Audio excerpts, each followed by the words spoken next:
Bumida ang mga kababayan nating may kapansanan. Kanilang ipinamalas ang galing at ganda sa pamamagitan ng pagrampa sa inorganisang Sagala ng Pag-asa. Para sa detalye, may report si Dina Pagdiditan.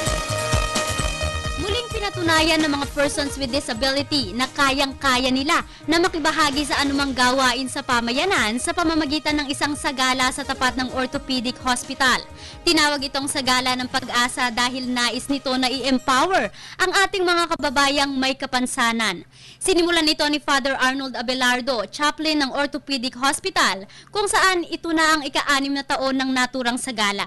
Importante na maipakita natin sa lipunan sa pamamagitan ng sagala na yung ating mga kapatid na may kapansanan, hindi natin dapat silang ikahiya. Hindi sila dapat mahiya at sila dapat lumabas, pumunta sila sa tindahan, sa sinihan, sa eskwelahan, anumang ahensya ng gobyerno. Isa si Leonard Cabarrio sa PWDs na naniniwalang hindi kailangan mahiya at mawalan ng pag-asa ang may mga kapansanan upang makiisa at makisalamuha sa sinuman.